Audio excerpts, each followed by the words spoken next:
Good day guys, Ice are here, Kosa MTB. In this video, we're gonna be checking these items, mga components na gagamitin natin sa ating wheelset. So let's check them out. Let's go! All overcome!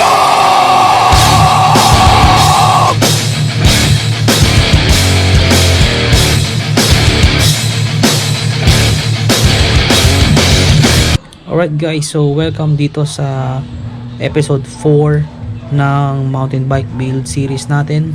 Let's start with the rim. So with rims, ang rims na nakuha natin is a Weapon Prime TR7. So we all know naman guys na medyo may bad reputation ang Weapon sa ibang mga products nila, pero when it comes dito sa Weapon Prime rims, wala pa naman akong narinig na bad review about it. So isa sa dahilan kung bakit ito rin ang kinuha ko is because I had a good deal with this item. So this is a Weapon Prime TR7 wide rims. So 40mm yung outer width niya. So along with this rims, nabili ko siya sa The Bomb Philippines group page sa Facebook, itong Maxxiss Ardent tubeless ready. Good deal siya kasi ang condition netong rims is that hindi pa siya ganun bugbog na bugbog, no? So mint condition. Aesthetic niya is for me 8/10. So second hand.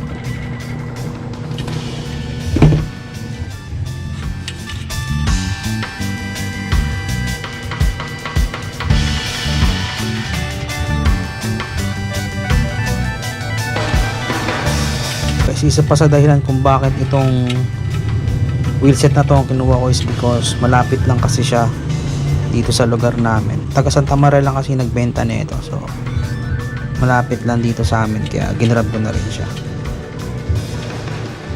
Weapon rims, ganito rin tong tires na nabili natin kasama na itong Weapon. So second hand Maxxiss Ardent, 80 to 90% pa ang tread life na, so medyo makapal pa. So Maxxiss Ardent, sakong sakto, trail, pwede rin pang road,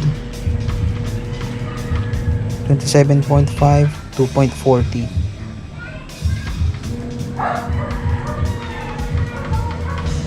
So good deal siya, nabili ko lang siya ng 2,800 rims and tires.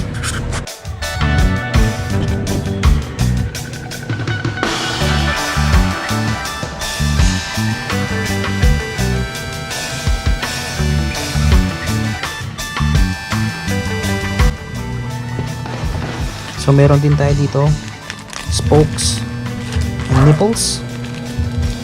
So generic lang siya, pero I think na matibay naman. So guys, halos lahat ng parts ng project bike natin is second hand pero in good condition. So ang brand new lang ata talaga dun sa mga parts natin is yung fork and then itong hubs. So kahit na second hand sila, sinigurado ko naman na matibay sila. Wow! Alright, so punta naman tayo dito sa hubs. So guys, ang hubs na napili ko para sa project bike natin is itong Origin 8.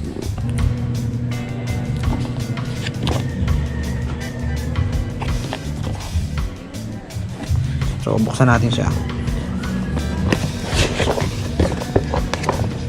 Nabili ko din siya sa One Stop Bike Shop. So good deal din, good price. So guys, this is a boost hub,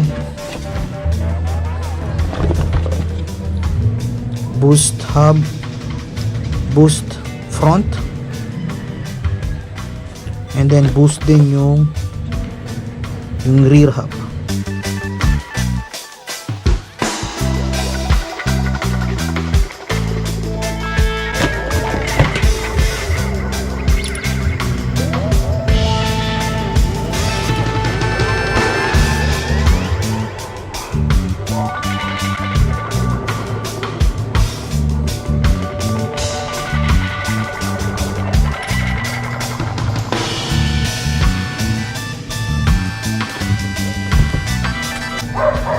Boost siya pareho, so or true axle.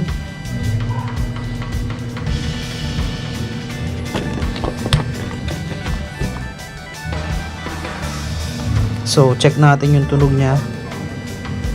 Guys, I am not really particular, or di naman talaga ako ganun makahilig sa mga tunog may yaman na hubs, no. Mas prefer ko pa nga yung tahimik. So let's check yung sound.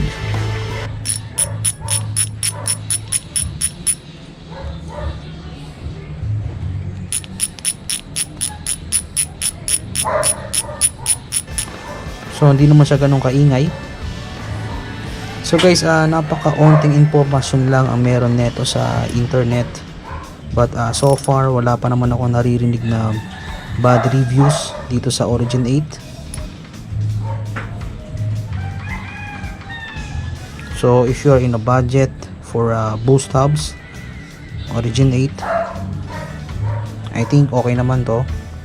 So siguro after magamit natin ng mga ilang buwan to, check natin ulit, review natin. And I believe this is a 3-pulse hub.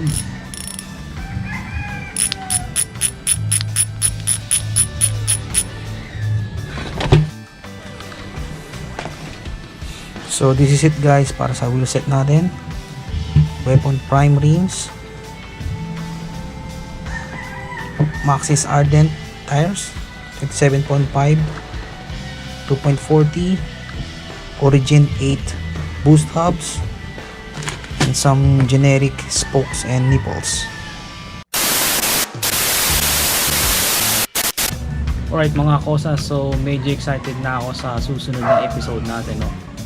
Kasi sa susunod na video natin, it's assemble time. Kaya para sa mga kosa natin dyan, no, stay tuned lang kayo.